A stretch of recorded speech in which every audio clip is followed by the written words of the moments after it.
Hi everyone, this is Paul here from the Magdalene Centre.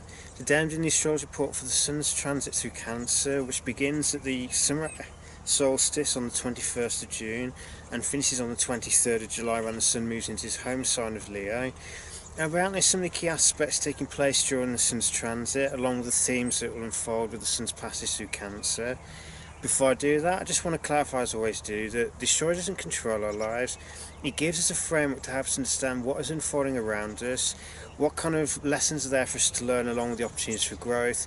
But from there, it's up to us to take responsibility for the choices that we make and to choose a course of action that is guided by wisdom rather than blind impulse, so that we take into account the bigger picture and avoid creating harm for ourselves through the choices that we make. Now, in terms of the Sun's transit through Cancer, this obviously is the natural progression on from the Sun in Gemini. So the Sun in Gemini is all about the rational mind or our perception, and it's about our relationship with the thinking side of the mind. So ideally, during the Sun's transit through Gemini, we were looking at bringing thoughts under control so that they don't trigger emotional responses, but also to learn to be present so that the thoughts are no longer controlling everything. Through being present with the thoughts, they no longer trigger any reactions within us. But most of the thinking is down to past conditioning. Now, with the Sun moving into Cancer, we're now looking at emotional conditioning. So with Cancer being our connection with our emotions, if you like, our feelings, it also deals with degree of intuition, and but most importantly, Cancer is associated with the subconscious mind, where we store all kind of past conditioning or all past impulses, if you like. So, and with the Cancer being water, it deals with emotions. Now, the thing with our emotions is they don't just come out of nowhere. Usually they are a response to a thought within us. Now, we may not be conscious of what that thought was, we just feel the emotion, but one of the things we need to learn with the emotions is to be present with them. Now, this doesn't mean that we indulge them, we don't drown in them, but nor do we suppress them. It's about allowing the emotions to flow without being caught up in the turmoil of them, if you like. So if I were to compare Cancer to a natural phenomenon, I compare it to a river. Now, a river, if it's a healthy one, will flow clear and clean, and it won't have any kind of obstructions in it. It'll be flowing smoothly. However, even though it's flowing smoothly, the river is still contained by its banks. And this symbolically is how our emotions should be. So our emotions need to be able to flow, because if we suppress them, they kind of back up and create kind of stagnation, and this will become emotionally constipated.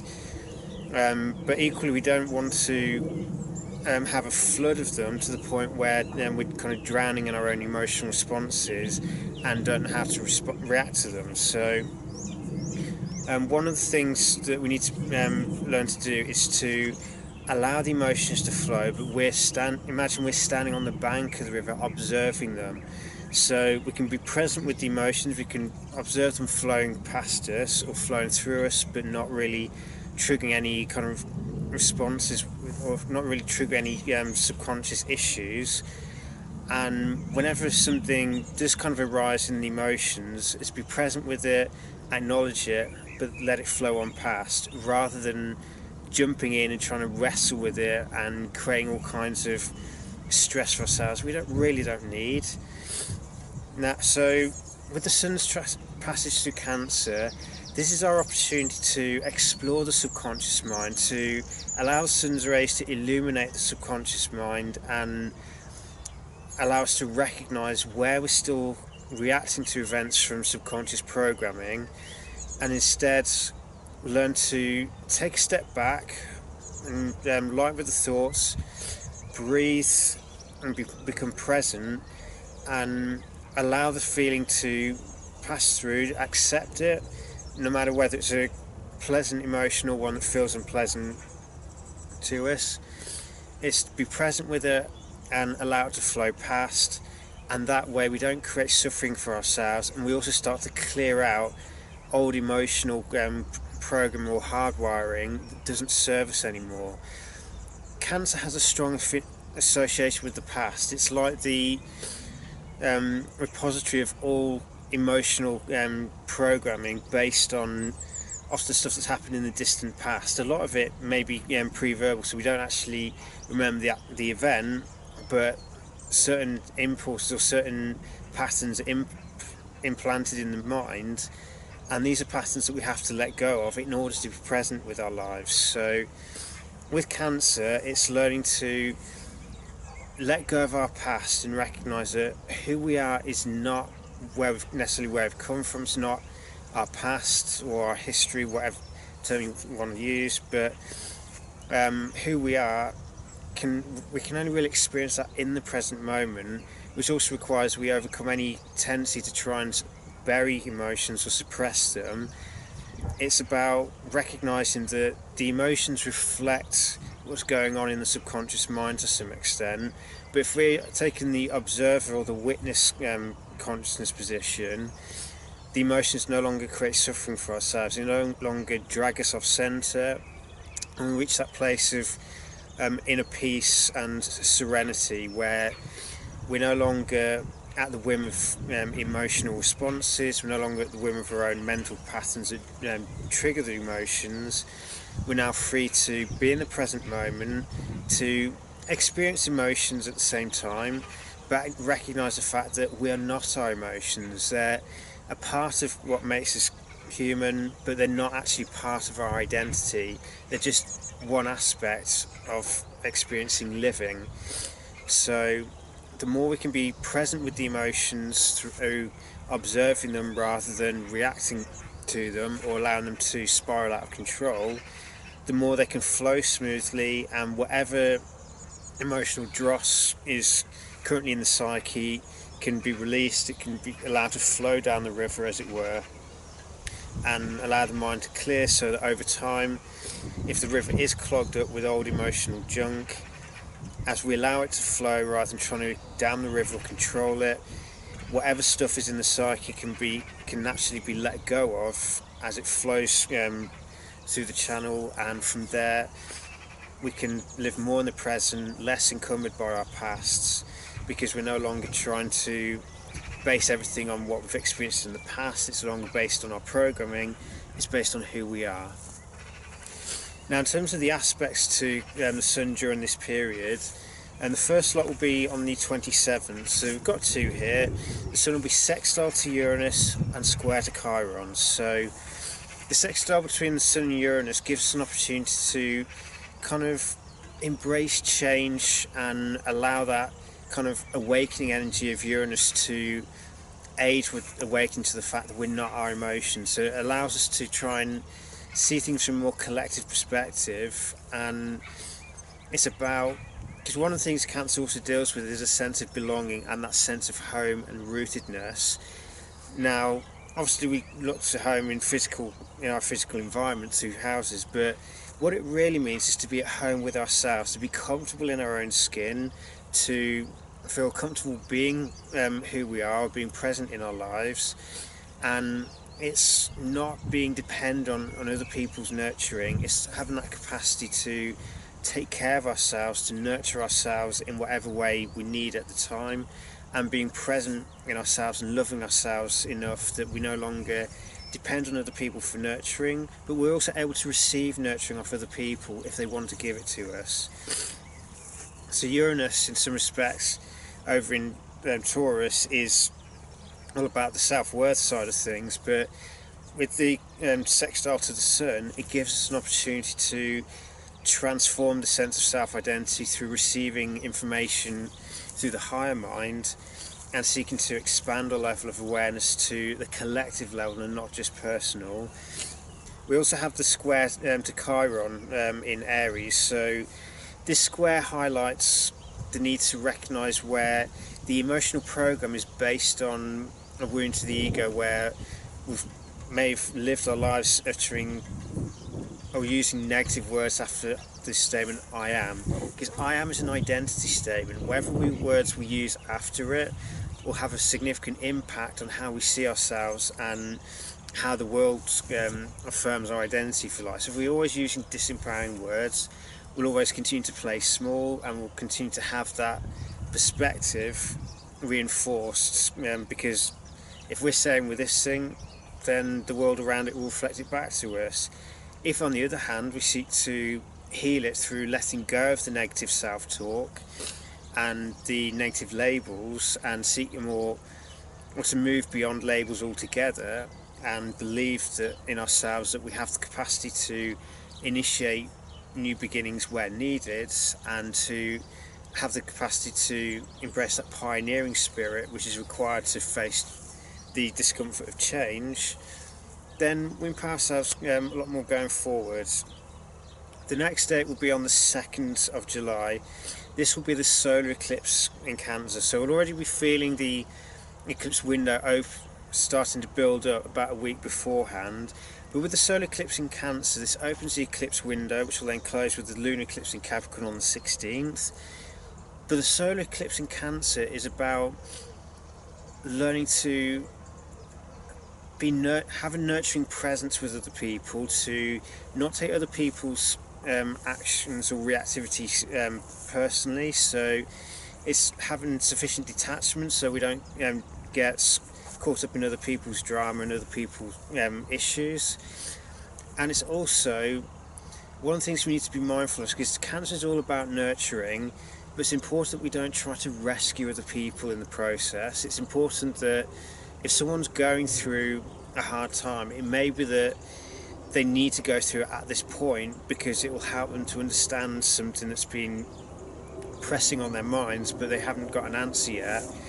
To try and intervene and save someone before they've had an opportunity to learn from it will often backfire, and rather than any gratitude we get resentment instead. So it's about having that capacity to be a loving and nurturing presence, to be able to transmute. It's also about transmuting negative energy. So whenever other people are being emotionally reactive, we don't just take it on board, or we don't take it as something personal. We kind of take it in, and if we've done the work on ourselves, we're able to then transmute it and send the energy back in a positive form. But this isn't about trying to rescue the people or try to nurture others. One of the things we do need to be observant of this time is our capacity to both give and receive nurturing. So it's overcoming any tendency where we resist receiving nurturing from other people and then are struggling and feeling resentment because people aren't helping, as it were. Or alternatively, seeking to nurture the people to the point that we smother them and they're not given the license to learn their own lessons or to make their own mistakes, because it's through making mistakes that people grow. It's through the things that haven't gone well that we learn the most from. So trying to help people, or to try and prevent them from feeling pain in that, may not actually be serving them in the long run. So it doesn't mean that we wish harm on other people, that we rejoice in their suffering or anything like that, but it's recognising that we should only really be helping out if a person just cannot deal with it alone and they ask for our help. So it's about giving assistance when it's asked for, but not trying to jump in and play the saviour. The next aspect will be on the 8th. This will be Sun in conjunct Jupiter. So this aspect is about looking at the belief we have in ourselves. It's also about looking at transforming the beliefs around who we are and overcoming or letting go of any that keep us playing small or prevent us from seeing the broader picture of things. So it's letting go of any limited perception, it's letting go of any narrow-mindedness or resistance to anything that challenges our underlying assumptions.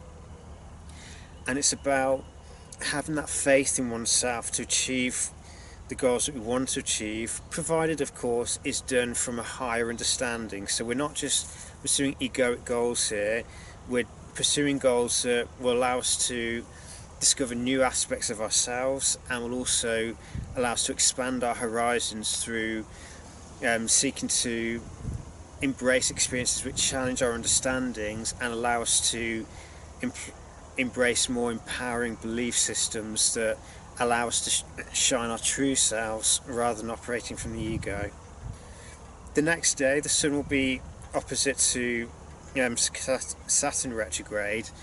So this aspect is about remembering the importance of embracing discipline and patience for any goals, and that in order to achieve long-term goals which mean something to us, we have to embody qualities like patience, discipline, commitment, and also have that resilience of spirit. So whenever we do face setbacks as such, which are usually there to test our faith in the goals that we're pursuing and to test our commitment to them, and it's also through the hard knocks in life that we develop that resilient spirit and that capacity to bounce back in the face of adversity rather than succumbing to negative thinking about it.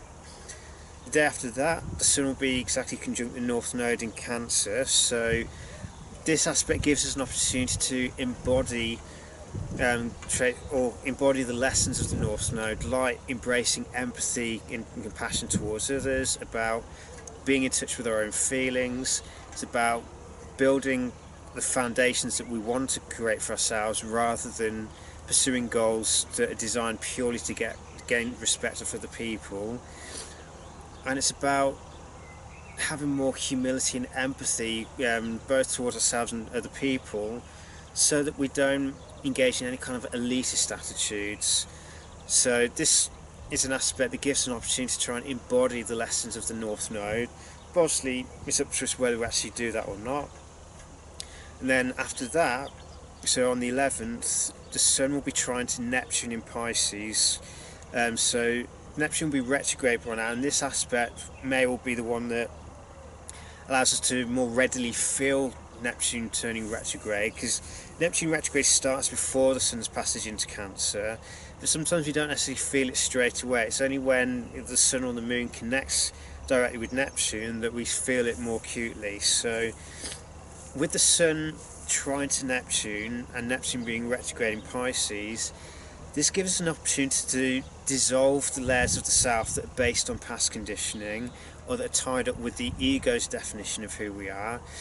It's letting go or allowing any old hurts or resentments that we keep a hold of because of it being tied to the past.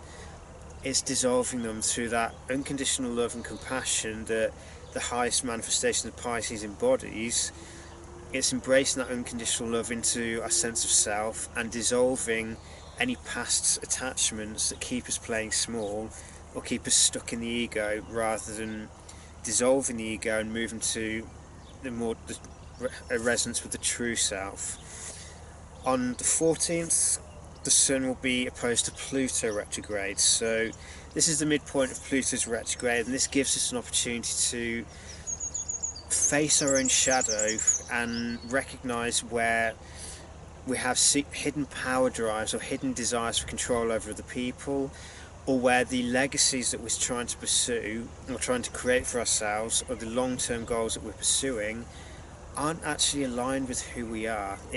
They're goals that we've taken on board because they're deemed as socially acceptable, and they may bring us a sense of fame or social status, but no matter how successful we get at them, we never actually feel authentic, or we never feel entirely comfortable, or we feel like a fraud doing it, and we end up engaging in more desperate measures to try and become more ruthless in the process.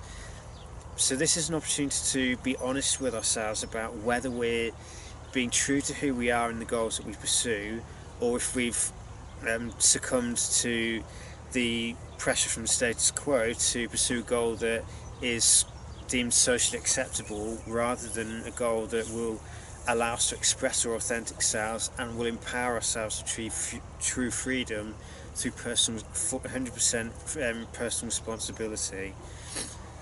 Next aspect after that will be something I mentioned earlier. It's the lunar eclipse in Capricorn. This is on the 16th. So this eclipse effectively closes the eclipse window. So whatever's going on between the 2nd and the 16th if we're out of line with what we should be doing, may get a major kick up the backside sort of experience to get us back on track. So things that we thought we needed may die in this period. With the lunar eclipse in Capricorn, this is about understanding the importance of taking full responsibility for our choices and making sure that whatever goals that we're pursuing, or however the way that we approach our goals, is done in a way that is completely honest, is done through taking full responsibility, and when it comes to how we exercise authority, it's exercised in a way that takes the greater need of the community into account. So it's not just exercising authority for the sake of having power over the people. It's exercising authority with other people's needs in mind. It's seeing how can we be like the elder of the community, how can we be the father figure who can provide guidance, or provide the kind of resources that will help other people to achieve. So it's also remembering to acknowledge the people who've helped us to get to where we are. So it's overcoming any elitist tendencies that often get venerated in media and stuff like that, but it's about moving beyond that. It's about acknowledging the people who got us there and helping them out as well. It's about having that integrity where our actions and what we say, our words, our thoughts and our actions are all in alignment, they're all honest, and because in some respects, if we think about it, is if we have the assumption that everything that we do in life is visible in one way or another, then are we really going to be tempted to pursue kind of an immoral approach to things? Are we really going to do something that's underhanded, manipulative, and will harm other people if we believe that it would come out in some way? So the lunar eclipse in Capricorn is a reminder to live our lives with integrity and do everything honestly and with a solid work ethic and a willingness to help other people and to acknowledge the role that they've played in getting us to where we are. Then we're able to work as part of a community, to be hard-working individuals who also work for the greater whole and not just for me, myself and I. The last aspects involving the Sun during this passage through Cancer will be on the 21st. This is the conjunction of Mercury retrograde and the Sun. So it'll be the midpoint of Mercury retrograde. This is when the seed of new beginnings is often planted. So it's the end of one Mercury cycle and beginning of a new one, technically. So for most of the Cancer period will be kind of, I guess, stripping away the old, or because it's about taking things slowly. So rather than rushing about or trying to make things happen in our own timing, it's about slowing down and seeking a higher awareness of what we should be doing, of what projects no longer belong in our lives. So it's about a major clearing of the past, which then makes space for new projects if we're seeking to implement some new ones. And it's about breaking free of old tribal conditioning and old inherited conditioning that we've got from childhood, and learning to be more grounded and present as who we are now, rather than basing our identity on who we've been told we are. So it's letting go of the old conditioning. It's about embracing the self that's emerging through our consciousness, and it's about living in presence rather than thinking about life all the time or living in our heads. It's about moving beyond all that thinking and all those emotional reactions, and it's about becoming present in our lives again and seeking to live the life that is right for who we are. And if we do the work of Cancer, stripping out old conditioning, stripping out old fears, old insecurities, and old emotional programming that's based from when we were young but doesn't serve us anymore, is actually inappropriate for who we are now. If we can be present and observe our emotions without being controlled by them, then we can empower ourselves to break through the past and move more into the present moment where all true consciousness resides, and we can be a truly present individual whose mere presence is nurturing, because nurturing is a major quality of Cancer. But if we can do it through our presence rather than through trying to jump in and help people without them asking, if we have that nurturing presence, it provides, or that gives people permission to open up, to acknowledge how they really feel about things, and to bring their own emotions back into alignment. So really, the only responsibility we have is to face our own emotional conditioning, shed it, move beyond it, and become present with our own emotions, so observe them, and through that we become a nurturing presence, and that then aids the people around us. Rather than trying to jump in and help people, the only time we should be doing that is if they've actively asked for our help, and because they don't know how to do it themselves. But obviously, if we recognise that they're just doing it to be lazy, then firm boundaries also need to be implemented in that respect. So may the sun's passage through Cancer bring you many new insights and much transformation that helps break free from the past and to live in the present moment and live your best life. And may this be time for becoming comfortable in your own skin if you're not already, and being present and nurturing towards oneself, so you can then nurture other people if and when they require it. So may the sun in Cancer bring many blessings. Take care.